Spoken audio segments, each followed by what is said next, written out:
Good morning everyone. I hope your first week of engineering classes is going well. I'm here to talk to you about Engineers Without Borders Australia and the EWB Challenge. But first I'd like to introduce myself. My name's Dan Loden. I'm the EWB Challenge Coordinator for EWB based over in Perth, and I coordinate this program nationally. But firstly, the most important thing is I'd like to recognise the traditional owners of this land.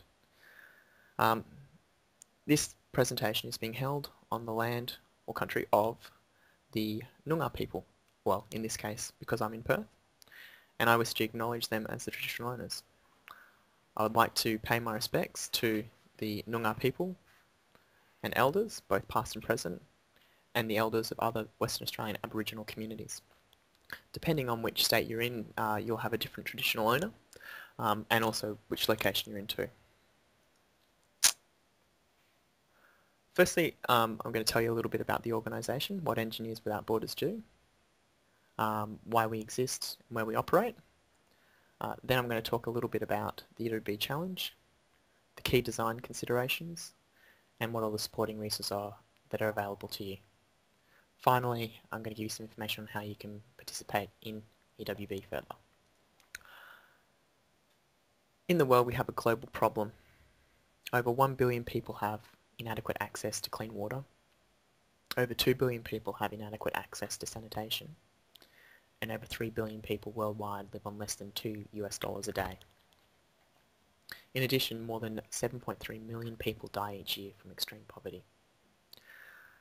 For the lectures that are taking place within universities, this can actually be done as an activity where students are asked to stand up and represent either 1/6 of the world's population, 1/3 of the world's population, or half the world's population for access to clean water, sanitation, and less than $2 a day, and use that as a representation of responsibility.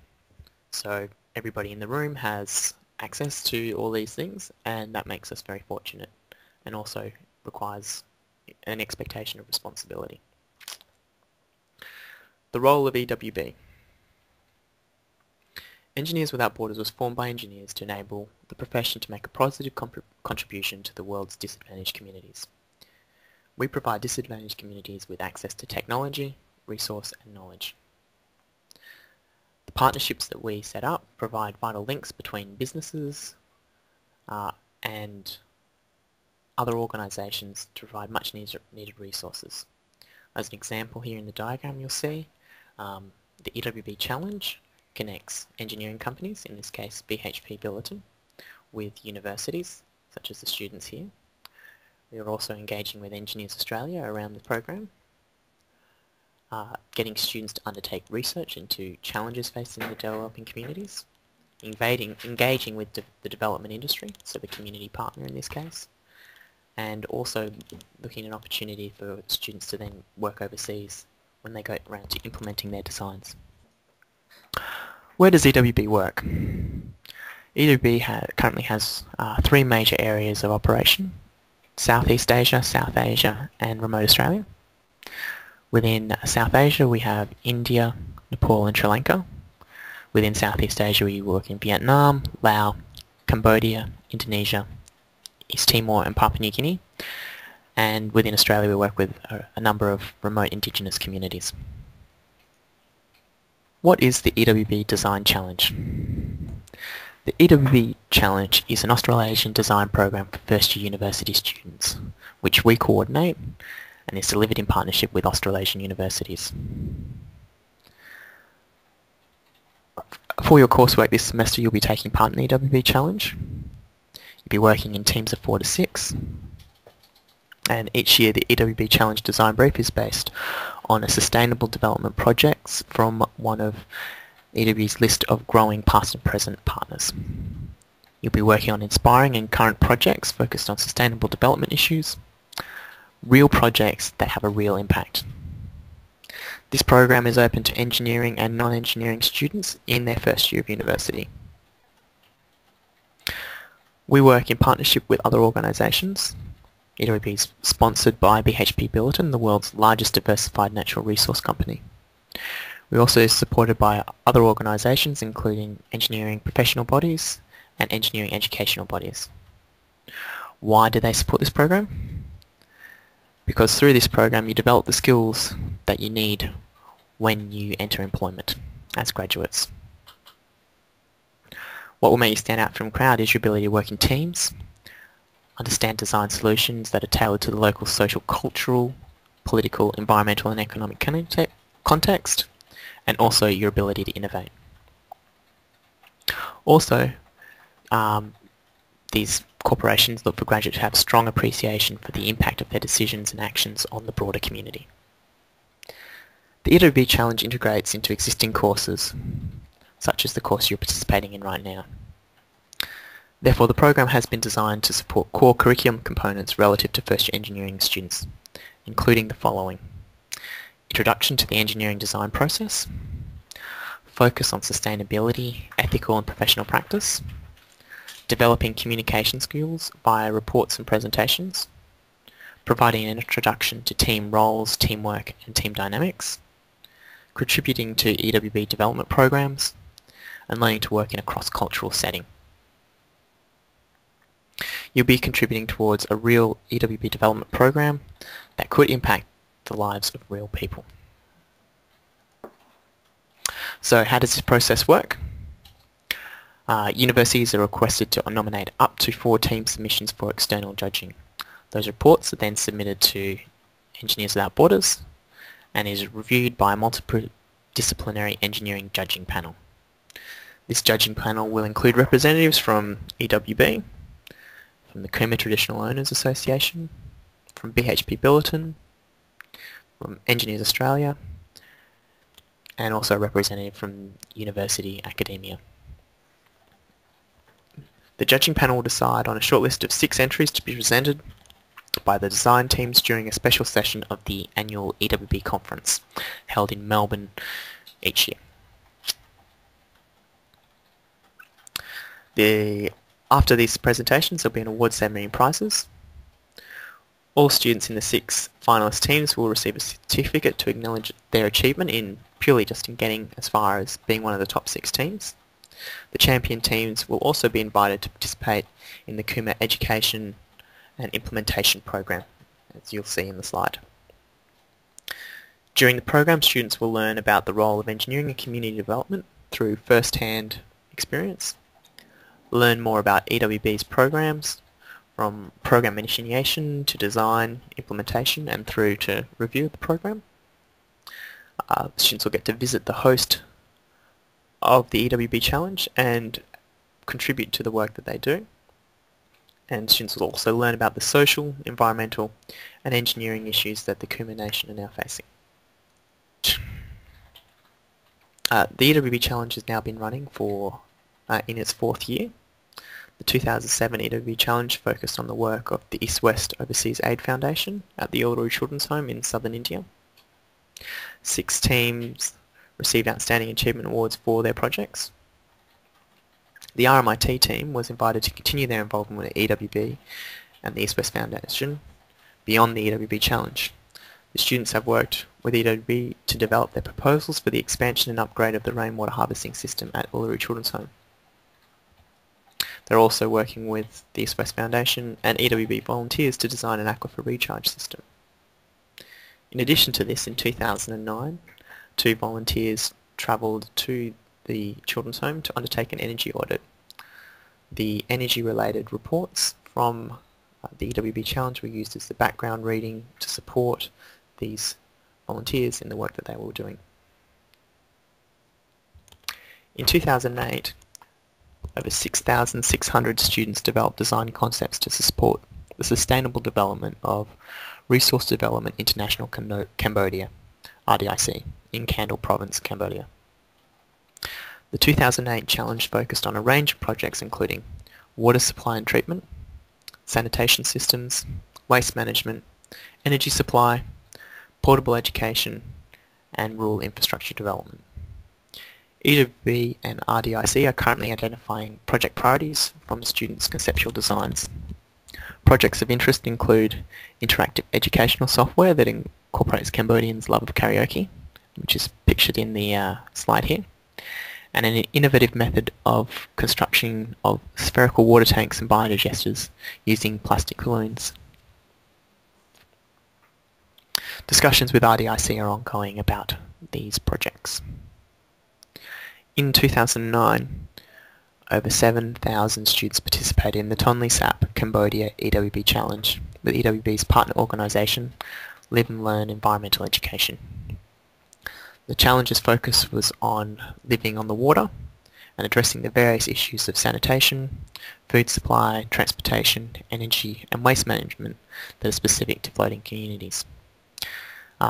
For these people, because they're living on floating houses, they are forced to shit in the water, bathe in the water and also drink the water. And as you can imagine, there's a range of issues associated with that. Many of the challenges faced by the Tonle Sap community are specific to their environment, making this the students' proposal a first of their kind. Work is ongoing at the moment to look at implementing a combined biodigestion, floating land and communal anchored storm protection system for the communities on the Tonle Sap. This work will be undertaken throughout 2010. The 2010 challenge. Your task will be to come up with innovative, sustainable solutions for the remote Aboriginal communities living in the Kumba Nation in southwestern Queensland. Some facts and figures about Indigenous Australia and Australia in general. Australia's population is approximately 22 million people, of which 2.6% are Indigenous. 96% of that population lives outside major cities, compared to the 2% of the non-Indigenous population live outside major cities. The key point here is that a very large percentage of Australia's Indigenous population live remote or very remote areas. These locations commonly lack the everyday conveniences that we take for granted in urban areas. There is currently a big gap between the standard of living between Indigenous and non-Indigenous population within Australia.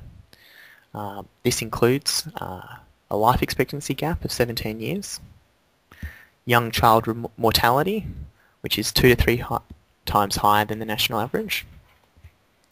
Indigenous student reading, writing and numeracy skills are lower than the national average. Completion of grade 12 is approximately 36% of 19-year-olds. Indigenous employment is approximately 48% of the whole population. For those students that are participating in the universities, this can be run as an activity. The presenter can ask the students how many have completed Year 12, which should be all of them, and then have 36% of those people stand up to represent the 36% who have completed Year 12. This map here displays the diversity of Indigenous culture within Australia at the time of white settlement. Each of these coloured areas represents a different culture and language group which was spread across the continent. As you can see from the diagram, Kumba is located in southwestern Queensland. This diagram shows a map of Bendy Downs and Murray. They are two adjoining properties which were acquired by the Indigenous Land Corporation in 1998 and officially granted to Kumba traditional owners in January 2000. The properties are situated approximately 100 kilometres east of Cunnamulla. The properties consist of 2 pastoral lease holdings and a small area of freehold land, with a total area of approximately 87,000 hectares. This is substantially larger than any of the other properties in the region. There are currently 2 families which live permanently at Murray and Bendy Downs, both acting as caretakers for the property. Other Kumba people visit for official business, courses, family gatherings and cultural reasons. The Kumba people experience many of the development challenges facing Indigenous people across Australia, as identified previously. The community is trying to address these issues, particularly education and employment, whilst creating hope and a renewed pride in their people. This is where we'll insert the video, so I'll just pause for a bit.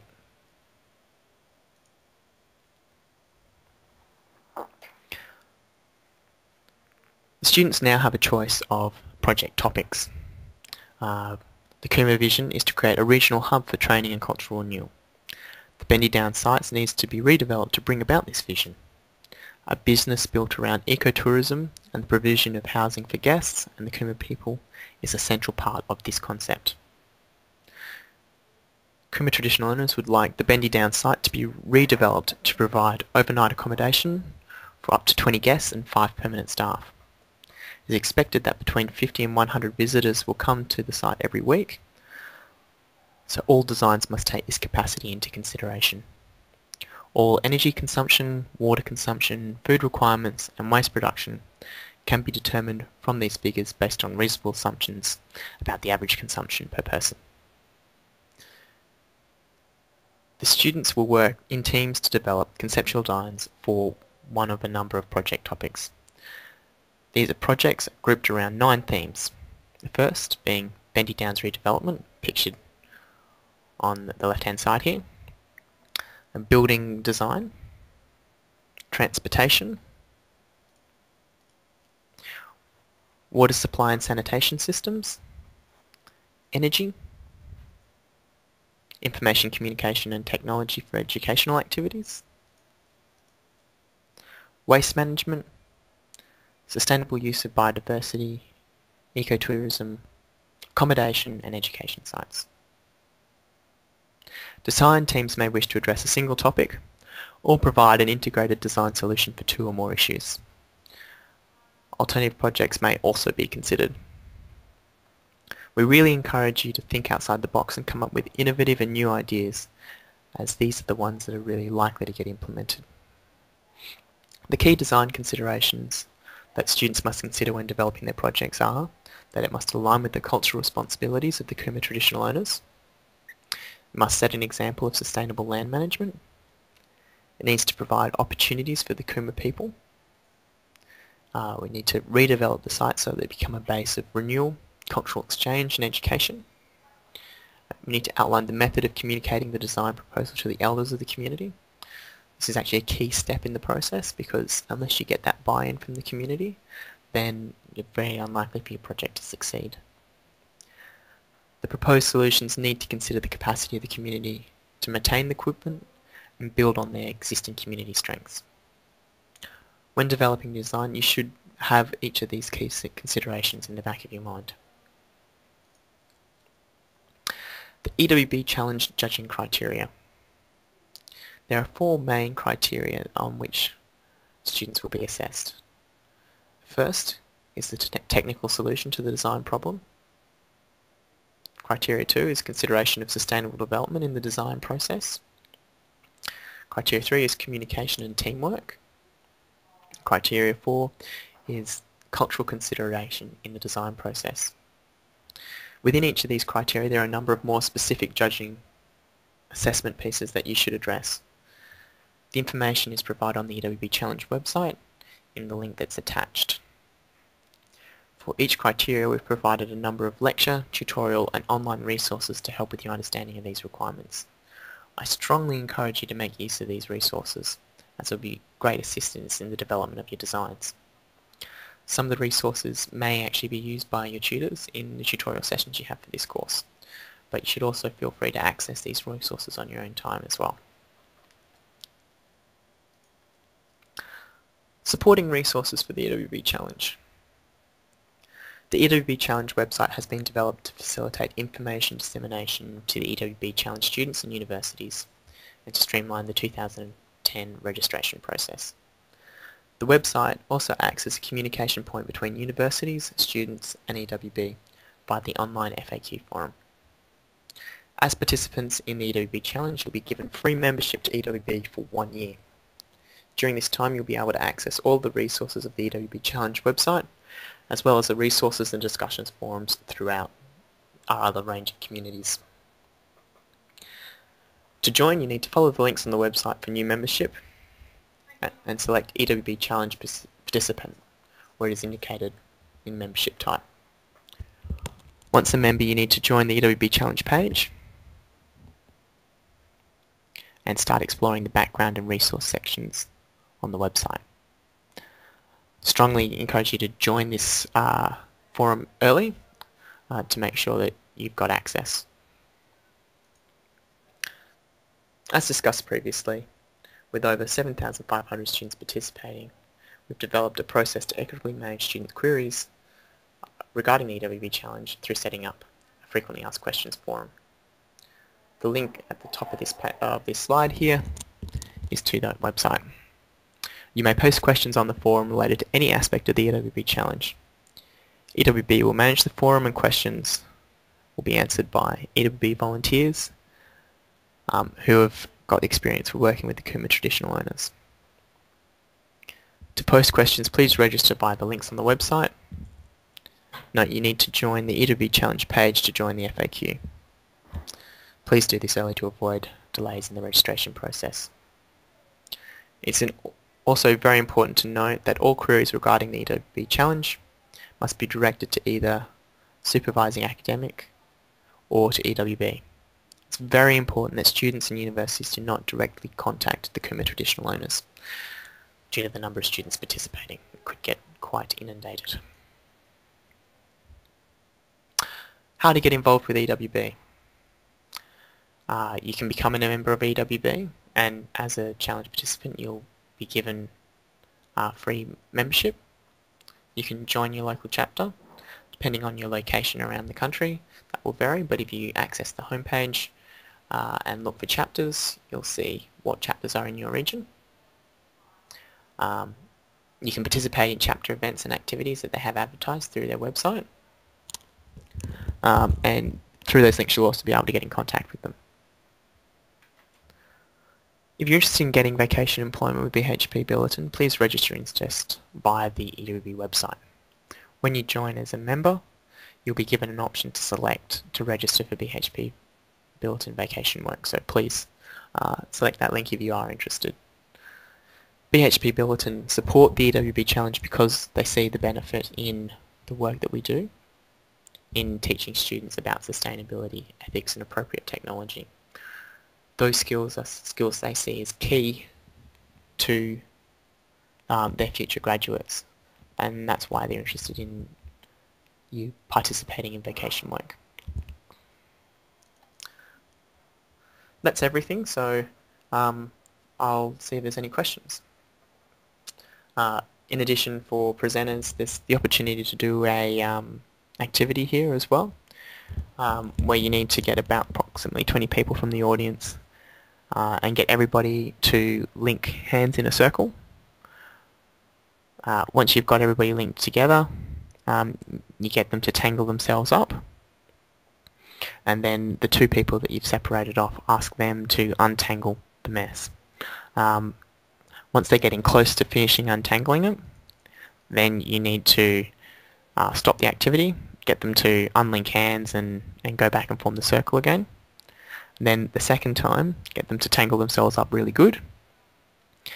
And then the two volunteers plus the people that are all tangled up can work together to untangle the mess. What we find is that they obviously untangle themselves much quicker, and the point here is to demonstrate that you're better off working in consultation with the community rather than being an outside observer just trying to tell them what to do. Thanks for listening.